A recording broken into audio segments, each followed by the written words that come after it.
రండి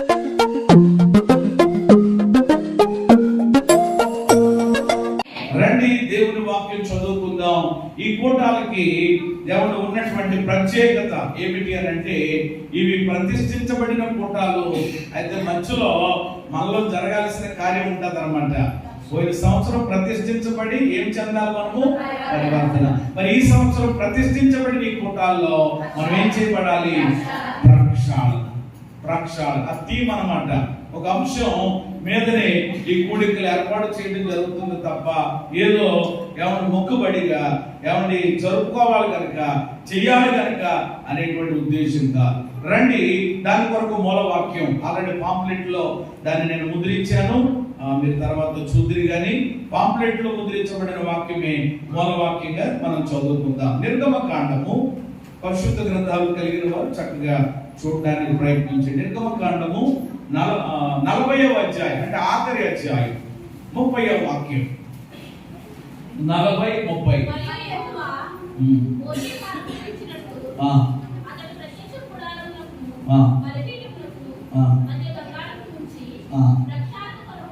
ప్రక్షాళన కొరకు దానిలో ఏమి పోసెను? నీళ్లు పోసారు. ఇక్కడ మనం వాక్యంలో గమనించినట్లయితే, మరియు యెహోవా మోషేకు ఆజ్ఞాపించినట్లు అతడు ప్రత్యక్షపు గుడారమునకును బలిపీఠమునకును మధ్య గంగాళమును ఉంచి ప్రక్షాళన కొరకు దానిలో నీళ్లు పోసి. అందరూ నా వెనకాల ఈ మాట చెప్పడానికి ప్రయత్నం చేయండి. నాతో ఈ మాట చెప్పండి. ప్రక్షాళన కొరకు దానిలో నీళ్లు పోసెను. మరొకసారి చెబుదామా? ప్రక్షాళన కొరకు దానిలో నీళ్లు పోసెను. మూడోసారి మంచిగా మీరు చెప్పండి. దేని కొరకట? ప్రక్షాళన కొరకు. ఏం పోసారట? ఎందులో పోసారట? గంగాళం. చెప్పండి, ఇందులో ఇత్తడి గంగాళం. ఇది ప్రత్యక్ష గుడారం యొక్క విధానం. నిజంగా ఇది చాలా అద్భుతమైనటువంటి విషయాలు. ఆధ్యాత్మిక కోణంలో మనం ఆలోచన చేస్తే ఎన్నో పాఠాలు మనం నేర్చుకోవచ్చు ప్రత్యక్ష గుడారంలో నుండి. అయితే ఇప్పుడు ఆ విషయాలన్నీ కూడా నేను ఇప్పుడు జ్ఞాపకం చేయట్లేదు, కానీ దేవుడు మోషేకి ఆజ్ఞాపించారు. నిజంగా ఈ 40వ అధ్యాయంలో ఎక్కువగా, అంటే ఈ ఆఖరి అధ్యాయంలో మనకు కనబడేటువంటి మాట ఏమిటి అని అంటే, ఆజ్ఞాపించినట్లు అనే మాటలు కనబడతాయి. ఎవరు ఆజ్ఞాపించారు? యెహోవా దేవుడు. ఎవరికి ఆజ్ఞాపించారు? అది యెహోవా మోషేకు ఆజ్ఞాపించినట్లు, యెహోవా మోషేకి ఆజ్ఞాపించినట్లు. అంటే దేవుడు చెప్పారు, మోషే చేశారు. స్తోత్రం చెప్పండి. అదనమాట. అది మోషేలో కనబడుతుంది. అలాగే ఈ రోజు నాడు ఏమంటే దేవుని పిల్లల్లో కూడా ఇది ఉండాలన్నమాట. దేవుడు చెప్పాడు, దేవుని పిల్లలు చెయ్యాలి. ఏమంటే దేవుని వాక్యం చెప్పింది, దేవుని పిల్లలు చెయ్యాలి. దైవ సేవకుడు చెప్పాడు, దేవుని పిల్లలు అలాగనే చేసాను అనే మాట ఉంటుంది. అలాగనే చెయ్యాలి. ఇక్కడ చాలా ఉంటాయి అన్నమాట. ఎలాగో చేశారు, ఏమేమి చేశారో ఒకటి కాదు, చాలా ఉన్నాయి. అందులో ఒక విషయం మీరు అధ్యాయం అంతా చదువుకున్న తర్వాత 30వ వచనంలో ఉన్నది ఏంటంటే, మిగిలినవి ఇప్పుడు మనం ధ్యానం చేయట్లేదు. ఎందుకంటే అది మన ధ్యాన అంశం కాదు కనుక నేను అక్కడికి వెళ్ళడం లేదు. ఈ 30వ వచనంలో ఉన్నటువంటిది ఏమిటి అని అంటే, యెహోవా మోషేకు ఆజ్ఞాపించినట్లు అతడు ప్రత్యక్షపు గుడారమునకును బలిపీఠమునకును మధ్య గంగాళము నుంచి. ఇప్పుడు ఈ గంగాళం ఎక్కడుందో చెప్పండి అమ్మా. ఈ గంగాళం ఎక్కడుంది? ఎక్కడుందంటారు ఏంటంటే పాస్టర్ గారు, మా ఇంట్లోనండి బొమ్మర బల్ల ఏమంటారు దాన్ని, దూరకనే వారు బొమ్మర బల్లలు లేవు, ఇప్పుడు ఏ బల్లలు లేవు, అన్ని పోయినాయి కదా, తీసేస్తున్నారు. అన్ని ఏమొచ్చేసినాయి అంటే ఇప్పుడు కబోర్డ్స్ వచ్చేసినాయి. అన్ని కూడా కబోర్డ్స్ వచ్చేసినాయి.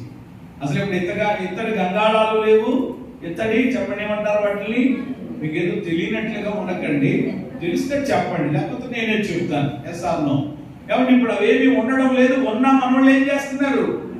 తీసేసి అమ్మేస్తున్నారు. ఎందుకు అవన్నీ కూడా ఏమండి దానివల్ల ఇంకా ప్రయోజనం, ఇదివరకు దాన్ని ఉపయోగించుకునేటువంటి పరిస్థితి ఉండేది, ఇప్పుడు ఇంకా దాన్ని ఉపయోగించడానికి లేవు.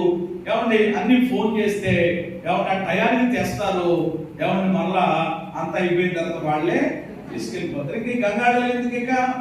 అందుకని అనవసరంగా చోటు ఇది చేస్తుందని చాలా మంది గృహిణీలు, మహిళలు, ఇందులో ముఖ్యంగా కొంతమంది అయితే మీకు తెలుసు అనమాట. ఇక మొన్న ఒకళ్ళు చెప్తున్నారు, అయ్యో నేను మర్చిలేని దాన్ని అనుకో, వాళ్ళని చుట్టుకుంటారు కదా కొన్నిసార్లు, ఆ 2 బిందులు కూడా ఇంకెందుకులే అమ్మేద్దాం అనుకుంటుందంట.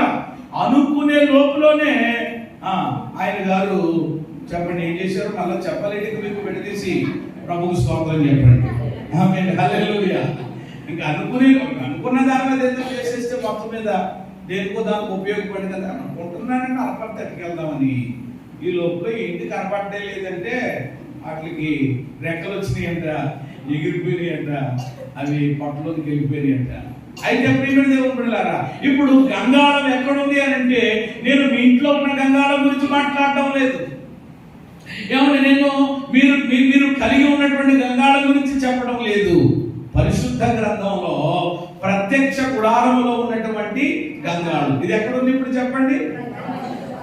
ప్రత్యక్ష గుడారానికి బలిపీఠానికి మధ్యలో ఉంది, మధ్యలో పెట్టారనమాట. ఈ మధ్యలో గంగాళం నుంచి ఆ గంగాళం నిండా ఏం పోసారట? నీళ్లు పోసారట. అంటే ఇప్పుడు ప్రత్యక్ష గుడారంలోనికి ఎవరైనా ప్రవేశించాలంటే, దేవుని మందిరంలోనికి ఎవరైనా అడుగు పెట్టాలి అని అంటే ఖచ్చితంగా ఇప్పుడు ముందేం చేయాలన్నమాట. ఎలా పడితే అలా వచ్చేసే కుదరదు.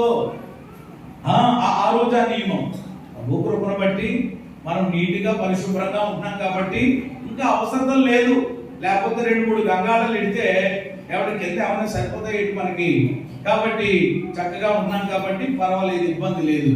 ఆ రోజుల్లో ఆ పరిస్థితి ఒకవేళ ఎవరైనా బురదతో మనం వచ్చేటప్పుడు ఎలాగైనా ఆ ట్యాప్ దగ్గర వాష్ చేసుకుని వస్తాము. అయితే ఇక్కడ ఈ నియమం, ఈ పద్ధతి, ఈ పరిస్థితి ఉంది. అయితే ప్రియమైన దేవుని బిడ్డలారా, ఇది దేవుడు చెప్పినటువంటి ఆజ్ఞ, మోషే గారికి నియమించినటువంటి కట్టడ. దేవుడు ఎలాగైతే చెప్పారో అలాగున తూచా తప్పకుండా ఏమండి ఆ మోషే గారు చేసినట్లుగా వాక్యంలో చూస్తున్నాం. అయితే ఇక్కడ ప్రియమైన దేవుని బిడ్డలారా, ఈ రోజు మన అంశాన్ని బట్టి, అంటే దేవుడు మనకి ఇచ్చినటువంటి ఆ థీమ్ను బట్టి, ఆ టైటిల్ ని బట్టి మనం చూస్తే కనుక ఎందుకు ఈ గంగాళం మధ్యలో ఉంచబడింది అని అంటే చాలా అద్భుతంగా ఆ మాట అక్కడ రాయబడి ఉంది. దేని కొరకట? ప్రక్షాళన కొరకు దానిలో నీళ్లు పోశారు. హల్లెలూయా. ఆల్రెడీ గంగాళం పెట్టారు, గంగాళం నిండా నీళ్లు పోశారు. ఎందుకు ఆ నీళ్లు అని అంటే దేని కొరకు? ప్రక్షాళన కొరకు. చెప్పండి అందరి మాట ఒకసారి. దేని కొరకు? మరి ఎంతమంది ఈ 21 దినాల ఈ ప్రతిష్ఠిత ప్రక్షాళన పండుగలలో ప్రక్షాళన చేయబడాలని ఆశ కలిగి ఉన్నారు? ప్రభువును స్తుతిస్తారా? హల్లెలూయా. నిశ్చయముగా దేవుడు మనలను ప్రక్షాళన చేయబోతా ఉన్నారు. ప్రతి విధములైనటువంటి పరిస్థితుల నుండి, శారీరక, మానసిక, ఆధ్యాత్మిక రుగ్మతల నుండి, బంధకముల నుండి, బలహీనతల నుండి ఈ కూడికల ద్వారా దేవుడు గొప్ప ప్రక్షాళన కార్యాన్ని ఆయన ప్రారంభించి ఉన్నారు.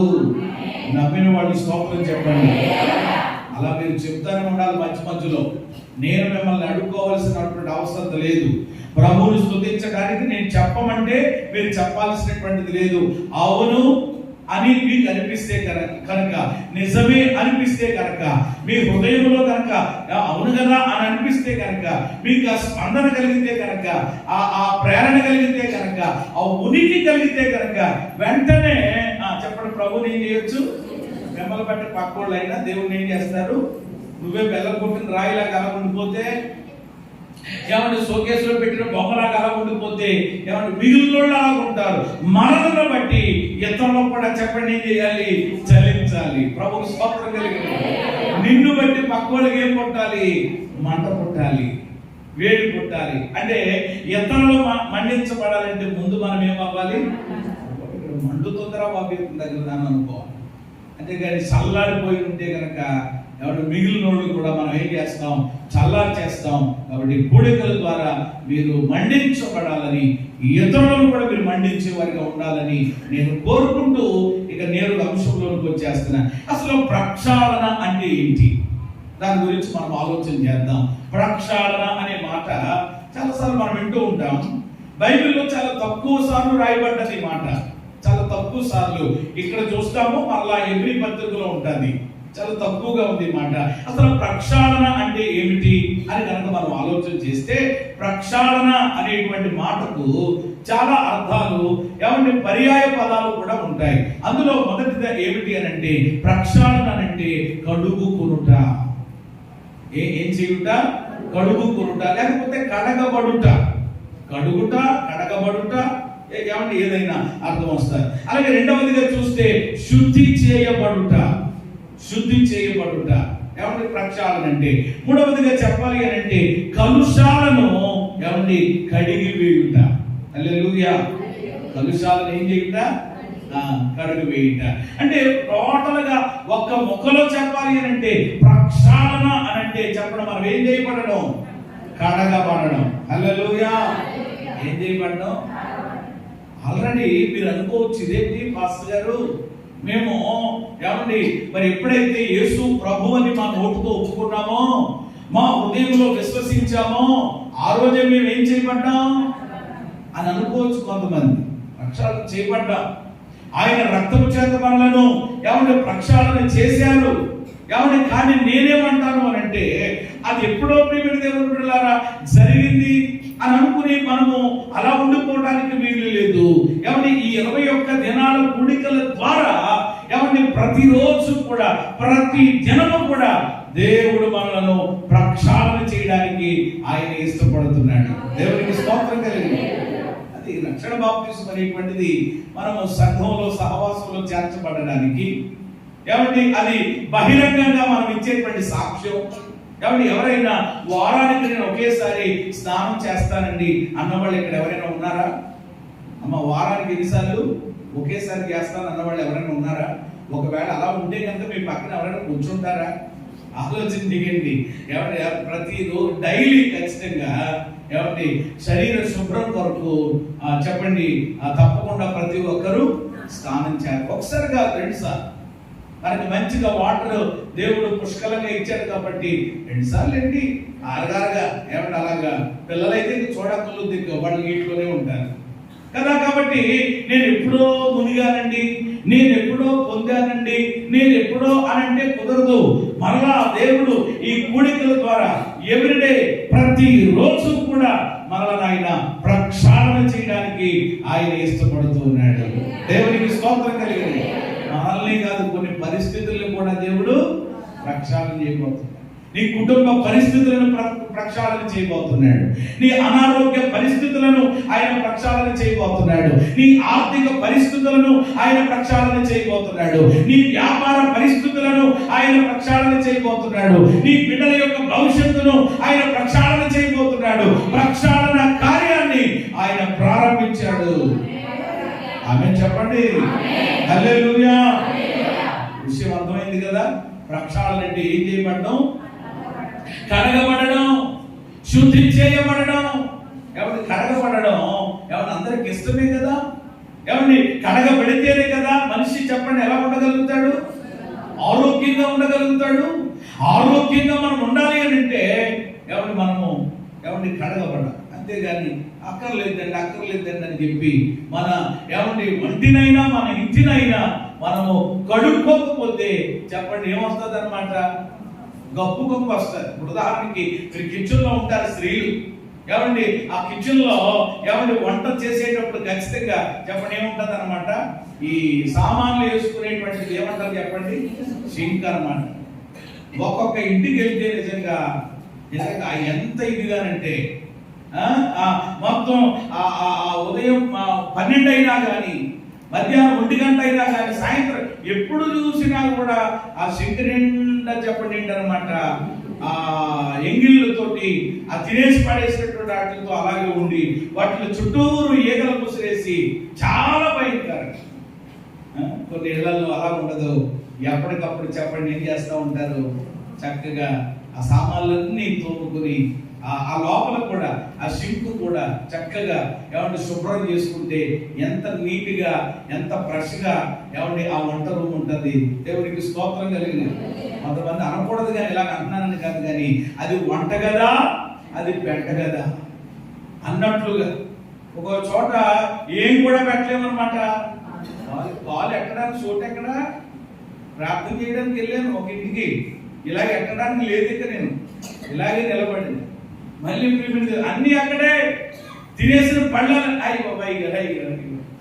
మళ్ళీ కూర్చోమని కూర్చొని నేను అప్పుడు కూర్చోమని అంటారు. మళ్ళీ అయ్యారు వాళ్ళు, మీరు అలా కూర్చుని లేగితే కొంచెం నాకు ఎలా ఉంటుందండి, ఎక్కడ కూర్చోనమ్మా, ఆ ప్లేట్లో కూర్చోని నేను అక్కడికి వెళ్ళి ఏం అసలు తిప్పుకోవడానికి లేదు కదా అని అంటే అయ్యి బాబు అని ఏదో సరే ఓన్లీ పాప ఆడుకున్న పరిస్థితి అర్థం చేసుకుని కొన్నిసార్లు మనము అలాగా మళ్ళీ లేకపోతే అయ్యగారు వచ్చారు కానీ అలా నిలబడే వెళ్ళిపోయారని ఎక్కడ బాధపడుతుందని సరేలే తప్పదు కదా అలాగా కొద్దిసేపు కూర్చుని ఏమండి దీనికి ఏమన్నా మళ్ళీ ప్లాస్టర్ వేసుకుంటామండి, అలాగే కాసేపు అలాగా దేవుడి స్తోత్రం ఎక్కడైనా కూడా మన మీద అవ్వాలి కాబట్టి కొన్ని మాటలు విని కొన్ని విషయాలు చెప్పి ప్రార్థన చేసి రావడానికి ప్రభు సహాయించి. ఎందుకు ఈ మాట చెప్తున్నానంటే అదే కనుక శుభ్రంగా ఉంటే, అదే కనుక శుద్ధిగా ఉంటే, అదే కనుక చక్కగా ఉంటే చెప్పండి ఏమండి వచ్చే వాళ్ళకైనా ఇంట్లో ఉన్న వాళ్ళకైనా అందరికి ఎలా ఉంటుంది, ఎలా ఉంటుంది చెప్పండి, బాగుంటది కదా, చక్కగా ఉంటది కదా. అలాగున ఈరోజు ప్రక్షాళన అనేటువంటిది అన్ని పరిస్థితులకి దాని కొన్ని మాటలు చెప్పాను. పరిశుద్ధాత్మ ఆవేశంలో కొన్ని విషయాలు ప్రభు మాట్లాడారు. ఆ విషయాలన్నిటిలోనూ కూడా దేవుడు ఖచ్చితంగా నీవు నమ్మితే కనుక, నీవు విశ్వసిస్తే కనుక దేవుడు వాటన్నిటిని కూడా ప్రక్షాళన ఆయన చేయబోతా ఉన్నాడు. దేవునికి మహిమ కలుగును గాక. అయితే ఇక్కడ ప్రక్షాళన కొరకు అందులో ఏం పోసారటండి, నీళ్లు పోసారట. అంటే ఇప్పుడు ప్రక్షాళన చేయబడడానికి అవసరమైనటువంటివి ఏమిటన్నమాట, నీళ్లు. నీళ్ళే సమస్త విధములైనటువంటి వాటిని ఏం చేస్తాయి చెప్పండి, ప్రక్షాళన చేస్తాయి. కాబట్టి నీళ్లు చాలా ప్రాముఖ్యమైనటువంటి ఆ వివరాల్లోకి వెళ్తారు. అయితే బైబిల్లో నీళ్లు గురించి లేక నీటిని గురించి ఏమని మరి ఆ సాదృశ్యం మనకి కనబడుతుంది. నీటికి బైబిల్ చెప్తున్నటువంటి ఏమంటే సాదృశ్యం ఏమిటి అని ఆలోచన చేస్తే నీళ్లు దేనికి సాదృశ్యంగా ఉన్నాయి మీకు తెలుసు కదా. కొన్ని మాటలైనా మాట్లాడండి పర్వాలేదు. నీళ్లు అమ్మ దేనికి సాదృశ్యం, ఎస్ మీరు చెప్పారు, వాక్యానికి. రెండు ఏమండి నీళ్లు దేనికి సాదృశ్యంగా ఉన్నాయనంటే పరిశుద్ధాత్మకు. చెప్పండి దేనికి, ఆత్మకు కూడా చెప్పండి నీళ్లు సాధు. అందుకని ఆది కాండంలో ఏమని ఉంటుంది, దేవుని ఆత్మ జలముల మీద అల్లాడుచుండెను. ఎక్కడ జలములంటే నీటి మీద, అంటే ఆత్మకి మరి నీళ్లు ఆత్మకి కూడా సాదృశ్యంగా కనబడుతున్నాయి. ఇక మూడవదిగా చెప్పాలి అని అంటే వీటిని నేను రిఫరెన్స్ ఇప్పుడు ఇవ్వట్లేదు కానీ అంటే పరిశుద్ధ గ్రంథంలో మనం ఎరిగిన మాటలు తెలిసిన మాటలే కనుక నేను ముందుకు వెళుతున్నాను. మూడవదిగా నీళ్లు దేనికి సాదృశ్యంగా ఉన్నాయి అని అంటే లోకానికి సాదృశ్యంగా ఉన్నాయి. దేనికండి, లోకానికి, నశించిపోతున్నటువంటి లోకానికి. అది కూడా వాక్యం యొక్క ప్రియమైన దేవుని బిడ్డలారా పరిశుద్ధ గ్రంథంలో ఉన్న మాట నేను చెప్తున్నాను, సొంత మాట చెప్పడం లేదు. లోకానికి కూడా ఏమంటే నీళ్లు సాదృశ్యంగా, లోకం అని అంటే అన్య జనులైనటువంటి వారికి కూడా ఏమండి అవి సాదృశ్యంగా కనబడుతున్నాయి. నీళ్లు మొదటిగా చెప్పండి దేనికి, వాక్యానికి, పరిశుద్ధాత్మకు, మూడవది కాబట్టి ప్రేమ దేవుని బిడ్డలారా అయితే ఇక్కడ ఈ మూడు నేను వివరించట్లేదు కానీ, ఈ మూడు నేను జ్ఞాపకం చేయట్లేదు కానీ అందులో మొదటి మాట మనందరికీ చాలా ఇష్టమైనటువంటి మాట. ఏమన్నా ఆ పోలికల గురించి మనం ధ్యానం చేస్తూ ఉన్నాం. ఏమండి ఏమిటి అది అంటే కనుక దేవుని వాక్యం. నీరు దేవుని వాక్యానికి పోల్చడం జరిగింది, నీటితో పోల్చారనమాట. పరిశుద్ధ గ్రంథంలో కూడా ఆ విషయాలు మనకి కనబడతాయి. ఎఫెసీ పత్రిక 5వ అధ్యాయము 25 5 నుండి 27 వచనాలు కనుక మీరు చదువుకుంటే రెఫరెన్స్ మీరు నోట్ చేసుకోండి.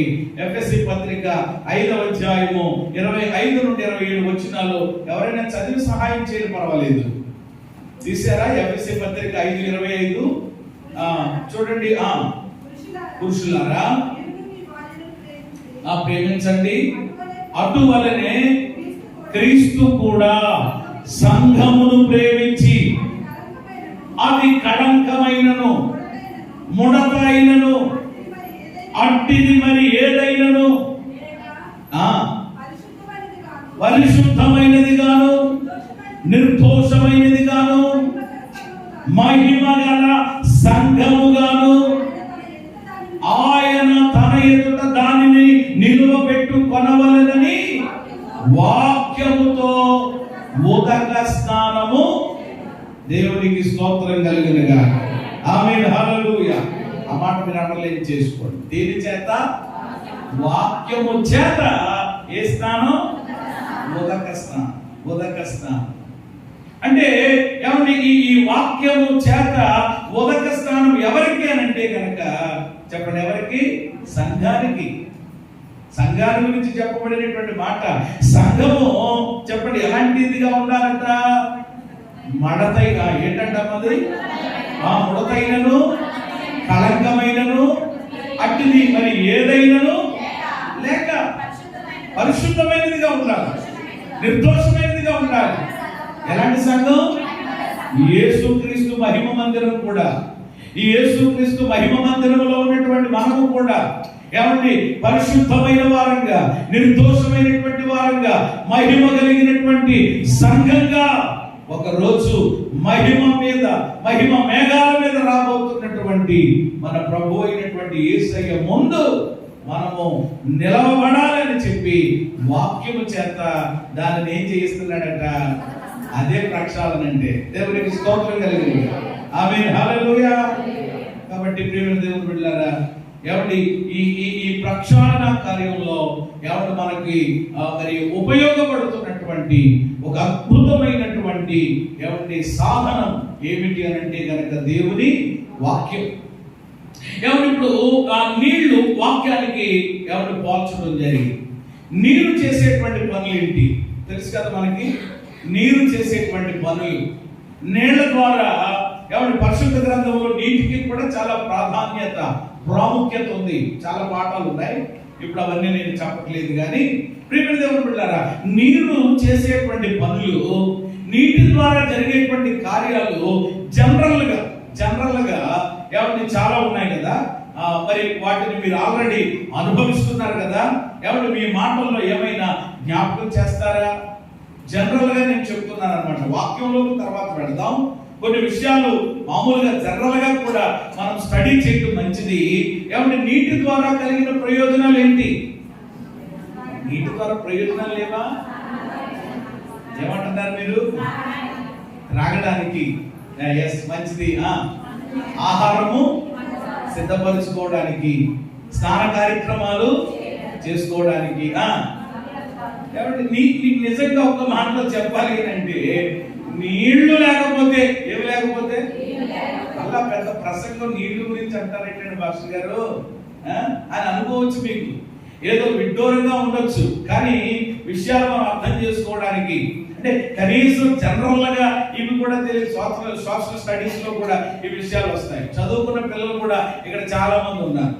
కాబట్టి మీరు వాటి గురించి మీరు మరి చదివారు కాబట్టి, వాటి గురించి మీరు ఆల్రెడీ తెలుసుకున్నారు కాబట్టి ఎవరు మాట్లాడటంలో పొరపాటు ఏమీ లేదు. కానీ నేను కూడా నా స్టడీలో కొన్ని విషయాలు నేను రాసుకున్నాను, వాటిని కూడా నేను జ్ఞాపకం చేస్తాను. మొదటిగా చెప్పాలి అని అంటే మనిషి ఆహారం లేకుండా ఉండగలడేమో, కానీ నీరు లేకుండా మాత్రం బ్రతకలేడు. ఏమి లేకుండానంట? ఒక వ్యక్తిని ఏమండి ఆహారం అతనికి ఇవ్వకుండా, రొట్టెలు కానీ ఏమండి మరి ఏ విధమైన ఆహారం ఇవ్వకుండా అతన్ని తీసుకెళ్లి ఒక అడవిలోనో ఎడారిలోనో పడేసేసిన ఏమంటే వాడు ఏమంటాడు అని అంటే, నాకు ఎలాంటి ఫుడ్ మీరు ఇవ్వకపోయినా పర్వాలేదు, చికెన్ బిర్యానీ నాకు పెట్టకపోయినా పర్వాలేదు, నాకు మరొకటి ఇవ్వకపోయినా పర్వాలేదు, కానీ నాకు ఏమి ఇవ్వండి, బాటిల్ నీళ్ళు ఇవ్వండి బాబు, నాకు చాలు. దాంతో నేను ఏం చేస్తాను, బ్రతికేస్తానని అనుకోవచ్చు. కనుక మనిషి ఎవరి ఆహారం లేకుండా ఉండగలడేమో, నీరు లేకుండా మాత్రం ఏమవ్వలేడు. అందుకనే కొంతమంది ఆహారం తినకుండా నీరు తాగి బతికేసేవాడు కూడా ప్రపంచంలో ఉన్నారు. దేవుడికి స్తోత్రం కలిగి. అంటే వాళ్ళకి లేక మనకు ఉంది కాబట్టి తింటున్నాం. రోజుకు 6 పూటలైనా 6 కలిపి 12 పూటలైనా అవసరమైతే, అంటే 2 లెక్కట్టుకుంటే 12 అవుతుంది కదా, డబల్ దామాక అన్నట్లుగా. ఏమంటే కొన్ని చోట్ల ఆహారము పాపం లేక ఏమంటే ప్రియమైన దేవుని బిడ్డలారా, ఏం తాగి, నాకు తెలిసినటువంటి ప్రియమైన దేవుని బిడ్డలారా, ఆ సేవకుడు ఎంత దయనీయమైన పరిస్థితి అంటే, ఆయన ప్రారంభంలో, సేవా ప్రారంభంలో ఆహారం లేని పరిస్థితుల్లోనంట ఆ పాస్టర్ గారు ఆయనకి 4-5 పిల్లల ఆ రోజుల్లో ఏమంటే పాపం సాయంత్రం బాగుండేది కాదనమాట. అందరూ మోకరించి ప్రార్థన చేసుకుని వాళ్ళ అమ్మగారు పెట్టే నీళ్లు నీళ్లు పట్టుకొచ్చి మధ్యలో పెట్టి ఏమంటే మొత్తం 6 డజన్ గ్లాసులు అయితే 6 డజన్ ఎంతమంది ఉంటే అన్ని ఏమండి ఆ నీళ్లు ప్రార్థన చేసుకుని, ప్రభా ఇంక మాకేమున్నది, ఇది ఇవే ఉంది, ఇది తాగేసి పడుకోండి ఆయన, రేపేది దేవుడైనా పెడితే అది తిందాం అనుకుని నీళ్లు త్రాగి కొంతకాలం వాళ్ళు బ్రతికి సేవ చేశారు. దేవుడికి స్తోత్రం కలిగి. అంటే చాలా మంది ఉన్నారు. ఏమంటే మేము ఈ సేవ ప్రారంభంలో కూడా ఆ తొలి దినాల్లో కూడా ఆ పరిస్థితులు మేము అనుభవించాం, అవి చూసాం మా జీవితంలో కూడా. కాబట్టి కనీసం నీళ్లున్న మనిషికి చాలని అనుకుంటాడు అనమాట. ఏమంటే ఒక్క మాటలో చెప్పాలంటే మనిషి జీవనాధారం ఏంటి చెప్పండి? నీళ్ళే. హల్లెలూయా. మనిషి ఏ ఆధారం? జీవనాధారం. రెండవదిగా నేను ఈ విధంగా రాసుకున్నాను. అది ఏమిటి అని అంటే, పంటలు పండాలంటే ఏముండాలి? మీకు తెలియని విషయాలు ఏం చెప్పట్లేదు, జ్ఞాపకం చేస్తున్నాను. అలాగే ఈ రోజు మనం చక్కని అద్భుతమైనటువంటి ఫ్యాన్లు, అద్భుతమైన లైట్లు, ఇవన్నీ కూడా కలిగి ఉంటున్నామనంటే దీన్ని ఏమంటారు చెప్పండి? Power, current. ఇప్పుడు కరెంటు కూడా ఎలా వస్తుంది? నీటి ద్వారానే తయారు చేయబడుతుంది, నీటి ద్వారానే అది ఉత్పత్తి అవుతూ ఉంటుంది. ఇలా మన ప్రియమైన దేవుని బిడ్డలారా, మనుషులే కాదు, కేవలం మనుషులుగా మనమే కాదు, పశువులు, జంతువులు, పక్షులు, ఇలాగిన ఈ రోజు అవి కూడా బ్రతకాలి అని అంటే వాటికి కూడా ఏం అవసరం? నీరు అవసరం. మన దినచర్యలో అనుదిన చర్యలలో మన అవసరతలు మనం తీర్చుకోవాలి అని అంటే ఖచ్చితంగా ఏం అవసరం? నీళ్ళు అవసరం. నీళ్లు లేకపోతే అదేంటో తెలుస్తుంది. విజయవాడ పట్టణంలో గడిచినటువంటి దినములలో వచ్చినటువంటి ఆ భయంకరమైనటువంటి వరద తాకిడికి త్రాగడానికి ఏమి లేక, మన పాస్టర్ గారు రాజమండ్రి నుంచి ఓ పెద్ద వ్యాన్ వేసుకుని ఇవన్నీ పట్టుకెళ్ళారు.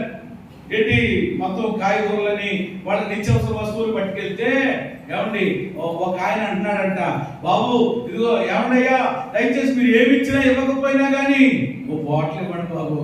ఏంటా బాటిల్? నీళ్ళ బాటిల్, మంచినీళ్ళ బాటిల్ ఇవ్వండి బాబు.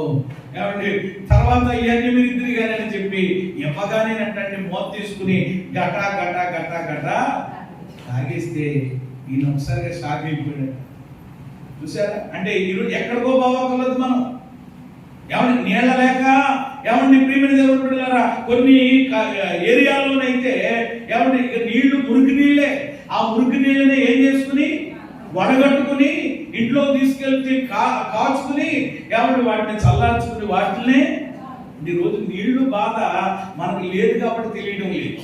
అసలు మన బారుపడోళ్ళకి ఏంటి చెప్పండి? నిజంగా దేవుని కృప, సమృద్ధి నీళ్లు, అన్నం వండుకోవడానికి అయ్యే నీళ్లు, బాత్రూమ్కి వెళ్ళడానికి అయ్యే నీళ్లు, ఏమన్నా తాగడానికి అన్న దేవుడు చక్కగా మనకి ఇచ్చేసాడు. కాబట్టి అందుకని కొన్ని చోట్ల రాస్తా ఉంటారు, నీటిని ఏం చేయకూడదు, ఒక డ్రైనేజీలో పెడతా ఉంటారు అక్కడికి. అంటే ఏమంటే ట్యాంకులు ఉరికినే పెట్టారా? ఏమంటే డ్రైనేజీని క్లీన్ చేయడానికి ఎంత అలా వదిలేస్తూ ఉంటారండి వెచ్చలు విడిగా. నాకు ఆ విషయంలో మాత్రం నాకు నచ్చదు నిజంగా. ఎక్కడైనా ఏమంటే పైప్ వదిలేసారు అని అంటే కనుక నేను అలా వెళితే అవసరం ఆగైనా కట్టేస్తాను, ఇబ్బంది ఏమి లేదు. ఎందుకంటే ఈ రోజు మనకు సమృద్ధి ఉంది కదా అని చెప్పి ఇది అవ్వకూడదు. ఒకేసారి కనుక ఏదైనా జరిగితే అప్పుడు దాని బాధ ఏంటో మనకు తెలిసి వస్తుంది కదా. ప్రపంచంలో చాలా చోట్ల సరైనటువంటి ఏ నీళ్లు లేకంటే మంచి నీళ్లు లేక బాధపడుతున్నారండి. ఈరోజు చాలా ఇబ్బందులు పడేటువంటి వారిగా ఎవరు ఉంటున్నటువంటి పరిస్థితుల్ని మనం చూస్తున్నాం. నీళ్లు లేకపోతే చాలా కష్టం, మనిషి మనుగడే చాలా కష్టం. తెలుసు కదా. నీళ్లు నీళ్లు అంటున్నారు ఏంటంటే పాస్టర్ గారు అనుకోవచ్చు మీరు. అయితే ఇక నేరుగా నేను జనరల్గా కొన్ని విషయాలు జ్ఞాపకం చేశాను. కానీ ఇక వాక్య కోణంలోనికి వెళితే పరిశుద్ధ వేద గ్రంథాన్ని బట్టి మనం ఆలోచన చేస్తే నీరు చేసే పనులేంటో ఎవరు కొన్నింటిని నేను జ్ఞాపకం చేస్తాను. సమయాన్ని బట్టి తయారీకి ముగించుకుందాం. ఏమండి, అన్ని విషయాలు ఇప్పుడే చెప్పకపోయినా మన ముందు ఇంకా ఎన్ని రోజులు ఉన్నాయి చెప్పండి? 20 దినాలు ఉన్నాయి. ప్రభు చిత్తమైతే నేను ఈ సందేశాన్ని కొనసాగింప చేయను. రేపటితోటైనా ముగించేసి మంగళవారం నుండి మరొక నూతన అంశాన్ని మనం ప్రారంభించుకుంటాం. కాబట్టి కనీసం నాకున్నటువంటి సమయంలో వాక్య కోణంలో నీరు చేసే పనులు ఏంటి, నీటి ద్వారా కలిగేటువంటి ఆత్మ సంబంధమైన ప్రయోజనాలు ఏంటో రెండు మాటలు చెప్పి ప్రార్థన చేసుకుందాం రండి. మొట్టమొదటి మాట నేను చెప్తాను.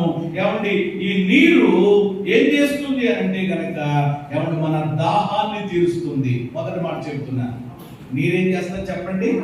దాహాన్ని తీరుస్తారు. యెషయా గ్రంథము 55వ అధ్యాయం మొదటి వాక్యం చదవండి త్వరగా.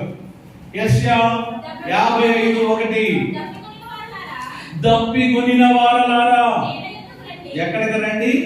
నీళ్ల యొద్దకు రండి.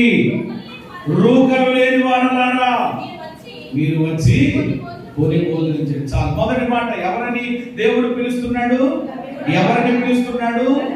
దప్పికొనిన వారలారా, దాహముతో ఉన్న వారలారా ఎక్కడికి రండి? నీళ్ల యొద్దకు రండి. ఏంటి దాహం? మనిషికి రకరకాల దాహాలు ఉంటాయి.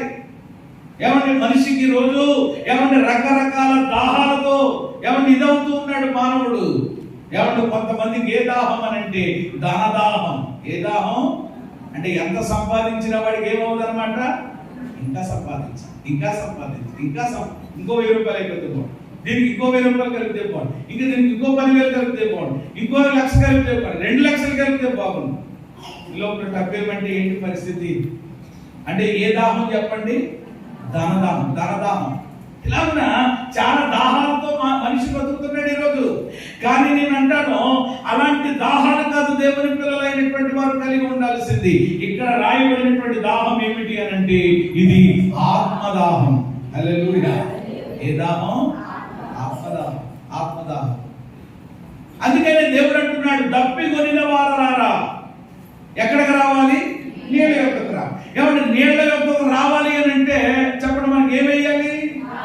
ఎవరు వెళ్తారు నీళ్ళ దగ్గరికి? అసలు మీరు ఫ్రిడ్జ్ దగ్గరకో లేకపోతే ఆ కొండ దగ్గరకో ఆ పాత్ర దగ్గరకో వెళ్ళారు అని అంటే మీకు ఏమేసింది? కాబట్టి ఈ 21 దినాల ఈ ప్రతిష్ఠిత ప్రక్షాళన కూడికల్లో మొదటి రాత్రే మీరు దైవ సన్నిధికి రాగలిగారు అని అంటే, ఈ ప్రారంభ రాత్రే మీరు దైవ సన్నిధిలోనికి ఎవరు వచ్చి కూర్చున్నారు అని అంటే మీరు ఏం కలిగి ఉన్నారు?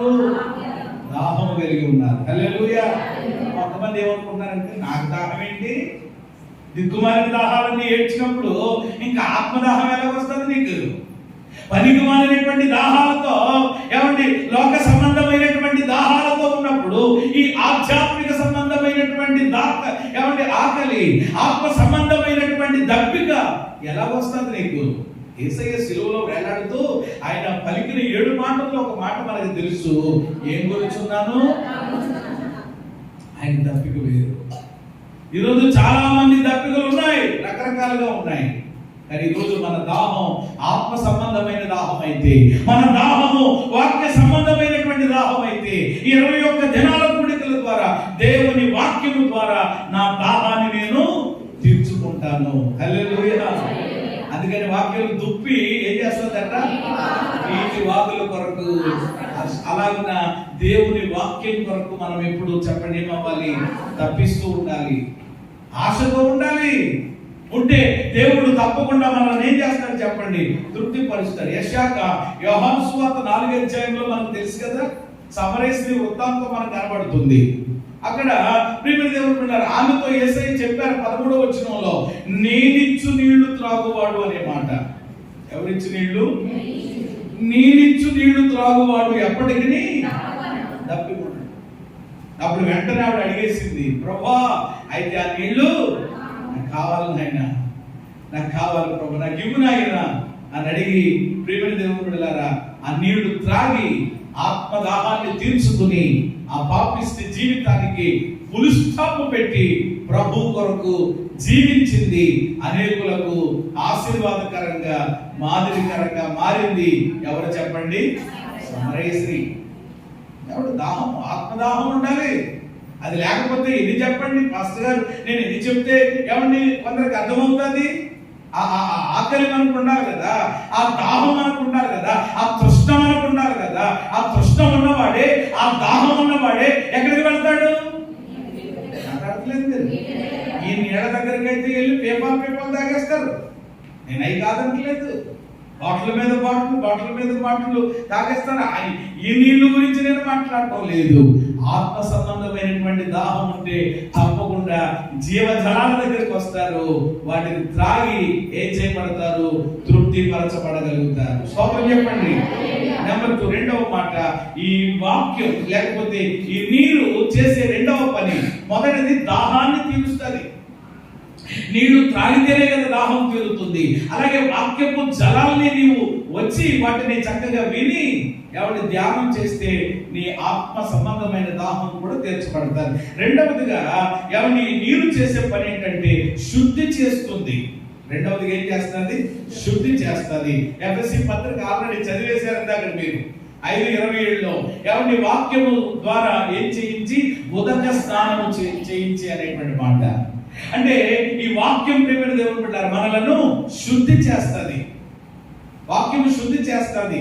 చూడండి, ఉదయం నుండి ఆ వ్యక్తి ఎవరి ఎండలో కష్టపడి, ఎవరి బయటంతా తిరిగి కష్టపడి, ఎవరి భయంకరమైనటువంటి దుర్గంధంతో చెమటతో వచ్చినటువంటి వ్యక్తి ఆ ట్యాప్ కిందకి రాగానే, ఎవరిని ఆ శవర కిందకి రాగానే ఆ నీళ్లు ఎప్పుడైతే ఆ తల మీద నుండి ఎవరిని పడడం ప్రారంభించాయో చెప్పండి, ఏమవుతాడనమాట వ్యక్తి? తన వంటి మీద ఉన్న, తన శరీరం మీద ఉన్న ఆ బురద, ఆ మట్టి, ఆ మైలు అంతా చెప్పండి ఏమైపోద్ది? ఎవరి కడగబడి క్లీన్ అయిపోయి శుద్ధ అయిపోయి అప్పుడు వెంటనే మనం ఏమని అంటాం అనమాట, అమ్మయ్య. చెప్పండి, దాహం నీళ్లు త్రాగినా కానీ, చక్కగా స్నానం చేసినా కానీ ఎవరి మన శరీరానికి చెప్పండి ఏమవుతుంది అని అంటే ఒక ప్రశాంతం అన్నమాట. మనం అమ్మయ్య, ప్రాణం ఇప్పుడు బాగుంది చక్కగా. అలాగునా ఎవరి ప్రేమను దేవుడు పెట్టారు. ఈ శరీరానికి కాకుండా అందరూ ఈ శరీరం గురించి ఆలోచన చేస్తున్నారు. రోజుకు 4-5 సార్లు చేస్తానండి, అమ్మాయి అంటానండి, చాలా ఫ్రెష్గా ఉందని అంటారు. దాని గురించి నేను చెప్పడం లేదు. అలాగే ఈ హృదయానికి కూడా, ఎవరు మన మనసుకి కూడా, మన తలంపులకి కూడా, మన ఆలోచనలకి కూడా ఏమంటుకుంటుంది? మట్టి అంటుకుంటుంది. ఇది లోపంలోకి వెళ్తున్నాం కాబట్టి మనం ఈ బయటికి వెళ్తా ఉంటుంటే ఈ భౌతిక సంబంధంగా ఆలోచన చేస్తున్నాం తప్ప ఈ మట్టి అయ్యో చాలా భయంకరమండి, మన ద్వారపడి దుమ్ము ఎక్కువండి, అది ఎక్కువండి, ఇదే ఆలోచన చేస్తున్నాం తప్ప మరి ఎవరు లోపల అంటుకున్నటువంటి దాని సంగతి ఏంటి? నీ తలంపులకు అంటుకున్నటువంటి ఆ బురద సంగతి ఏంటి? నీ ఆలోచనలకు పట్టినటువంటి ఆ యొక్క ప్రియమైన దేవుని బిడ్డలారా మైలు సంగతి ఏంటి? ఆ మాలిన్యం సంగతి ఏంటి? అంటే ఈరోజు చాలా మంది ఎవరి పై విధానాన్ని, ఈ బాహ్య సంబంధమైనటువంటి ఎవరి దీన్నే చూస్తున్నారు తప్ప చెప్పండి ఆత్మ సంబంధమైనటువంటి దాన్ని ఏం చేయలేకపోతున్నారు, చూడలేకపోతున్నారు. శుద్ధి చేయబడాలనేటువంటి ఆలోచన కూడా చాలా మందిలో ఉండడం లేదు. కాబట్టి దైవ సన్నిధికి మనం వస్తే తప్పకుండా ఎవరి ఈ వాక్యం అనేటువంటి ఎవరి నీళ్ల చేత చెప్పండి దేవుడు మనల్ని ఏం చేస్తాడనమాట, కడిగేసి. ఇర్మియా గ్రంథంలో ఉంటుంది 2:22లో నీవు క్షారముతో కడుగుకొనినను, విస్తారమైనటువంటి సబ్బులు రాచుకొనినను, నీ దోషం నాకు ఇంకా ఎలా కనబడుతుంది? మరకలాగే ఉందన్నది. నోట్ చేసుకున్న తర్వాత చూసుకోండి. ఏమండి ఎలాంటి లిక్విడ్స్ మనం ఉపయోగించినా, ఎలాంటి అద్భుతమైన సోప్స్ మనం ఉపయోగించినా ఏమండి నీ దోషం దేవుడికి ఎలా కనబడుతుందట? మరకలాగా, డాగులాగా. మరి ఇప్పుడు ఈ మరక పోవాలంటే, ఈ డాగు పోవాలంటే, ఆ కళంకం పోవాలంటే, ఆ యొక్క మాలిన్యం ప్రియమైన దేవుడు పెట్టారా శుద్ధి చేయబడాలంటే ఎక్కడికి రావాలి? నీవు వాక్యం అనేటువంటి జలముల కిందకి రావాలి. హల్లెలూయా. ఉపదేశ క్రమంలోనికి రావాలి. ఊరకనే కాదండి దేవుడు వాక్యం మనకి ఇస్తా. ఇంత అలిసి గిపెట్టి ప్రియమైన దేవుని బిడ్డలారా, ఏమంటే దేవుని యొక్క వాక్యాన్ని మేము ఏమంటే ఎందుకు ప్రకటన చేస్తూ ఉంటాం? దేవుడు మాకు ఇచ్చినటువంటి భారం ఏమిటి అని అంటే కనుక ఈ వాక్యం అనేటువంటి ఉదకము ద్వారా మనం అందరం ఏం చేయబడాలి? శుద్ధి చేయబడాలి. ఈ వాక్యం మనల్ని ఏం చేస్తుంది చెప్పండి? చక్కగా అడిగేస్తూ ఉంటారు. కానీ కొంతమంది కడగబడడానికి మాత్రం చెప్పండి ఏమవరో ఇష్టపడరు. ప్రియమైన దేవుని బిడ్డలారా, ఏది ఈ వాక్యము ద్వారా మామూలుగానైతే ఇది, కానీ ఏమంటే వాక్యం దగ్గరకు వచ్చేసేటప్పటికి అయ్యి బాబు అలాగైతే ఎలాగండి? చేపను తోమినట్లుగా తోమేస్తే ఎలాగండి? చేపను కడిగినట్లుగా కడిగేస్తే ఎలాగండి? ఉతికేసి చెప్పండి ఏం చేసేటండి? ఉతికి ఇంకా ఉతకు ముందు చాలా ఉంటాయి. సర్పేసో లేకపోతే ఇంకోటేసో నానబెట్టి ఏమండి మళ్ళా దాన్ని ఉతికి ఏమండి చక్కగా మళ్ళా దానికి ఏం పెట్టాలి అది పెట్టి ఆరేసిన తర్వాత అలాగే ఉంచేయం కదా. మళ్ళా దాన్ని ఇస్త్రీ కూడా కొంతమంది అనుకుంటున్నారు అన్నమాట. ఏంటండి ఉతుకుడు ఏంటండి మరి ఇస్త్రీ ఏంటండి అంటే, ప్రియమైన దేవుని బిడ్డలారా, ఉతకబడడం ఏమంటే ప్రియమైన దేవుని ఆరబెట్టబడడం ఏమంటే ఇస్త్రీ చేయబడడం చెప్పండి చాలా మందికి ఏమవట్లేదు. అలాగైతే మీ బట్టలు ఉతుక్కోకండి, మీరు ఆరబెట్టుకోకండి. ఇస్త్రీ కొంతమందికి ఇస్త్రీ లేనిదే ఏమైనట ఇస్త్రీ లేదు ఎవడలేదు చేయించిన అవసరమైంది. అయ్యి బాబోయ్, ఏమన్నా వేసుకునే బట్టల విషయంలో అలా ఉన్నప్పుడు మరి జీవితం కూడా ఎలా ఉండాలి చెప్పండి? ఇస్త్రీ లాగే ఉండాలి. దేవునికి స్తోత్రం కలిగి ఇస్త్రీ బట్ట వేస్తే దాని ఉందా వేరు. ఇస్త్రీ బట్ట వేస్తే అద్భుతంగా చక్కగా ఒక డిగ్నిఫైడ్ గా ఉంటది అనమాట. అలా మన జీవితం కూడా ఉండాలని కోరుకోవాలి. అయితే ప్రియమైన దేవుని బిడ్డలారా, చల్లని బట్టలు వేసేసి ఇస్త్రీ వేసేసి దానికి అది పెట్టేసి పెట్టి నిలబెట్టేసానండి నేను.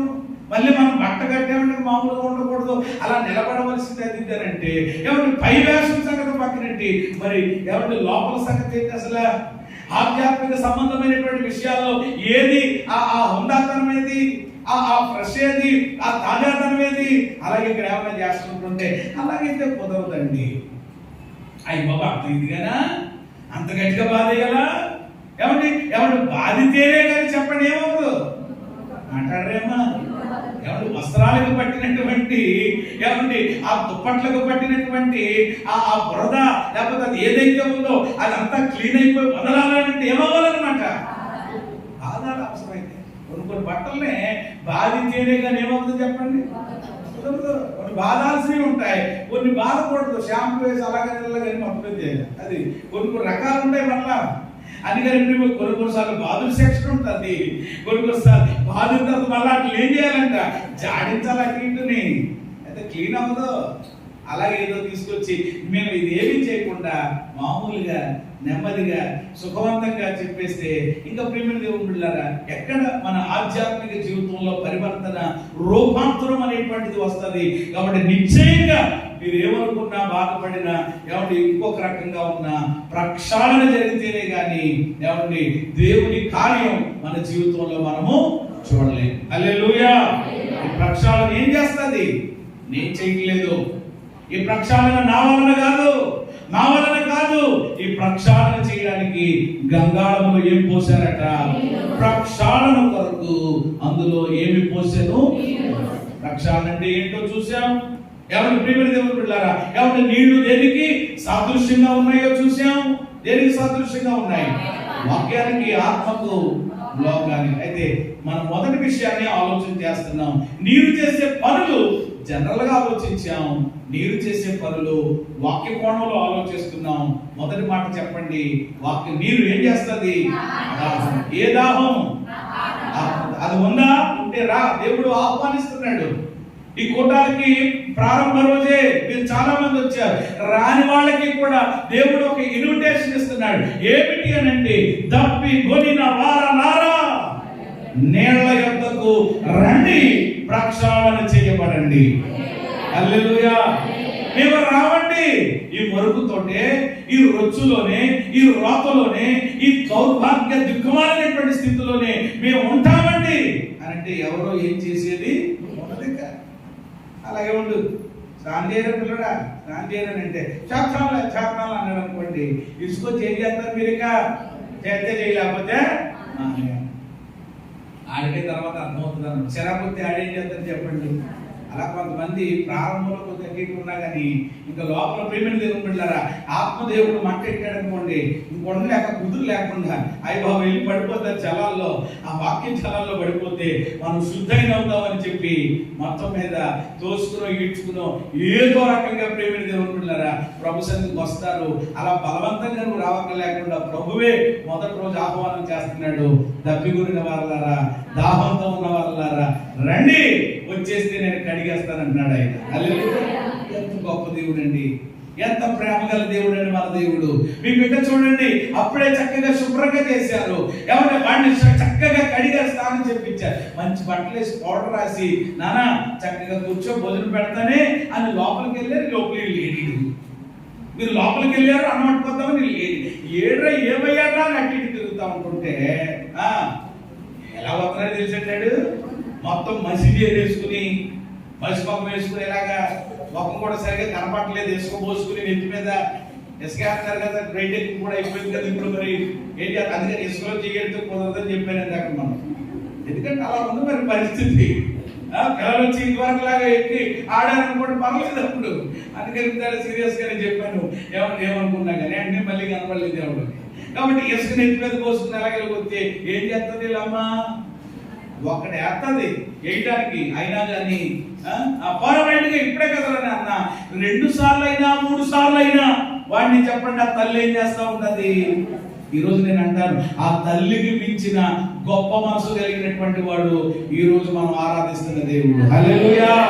ఇసుక పోసుకున్నావా, మసి రాసుకున్నావా, ఏమండి ఏం అంటించుకున్నావు, ఎక్కడ వెళ్ళావు, ఏమండి ఏది నిన్ను ప్రియమైన దేవుని బిడ్డలారా మాలిన్యం చేసింది, ఏది నిన్ను అంటుకుంది, ఏదైనా కానీ ప్రభు అంటున్నారు, వచ్చే నేను నా యొక్క రక్తం చేత నా వాక్యం చేత నేను ఏం చేస్తాను, కడిగేస్తాను. ఎంత గొప్ప దేవుడు, మరి ఇంత గొప్ప ఆహ్వానం ఇస్తున్నప్పటికీ కూడా నేను రాను, మురుగుతోనే ఉంటాను, నేను ఎవరి దీనితోనే ఉంటాను, ఆ ముక్కు అలాగే కార్చుకుంటానే ఉంటాను, ఏమండి నేను నాకు శుభ్రం వద్దు, నాకు క్లీన్ వద్దు అని అనుకుంటే కనుక ఎంత భయంకరమైపోతుంది పరిస్థితి ఆలోచించేయండి.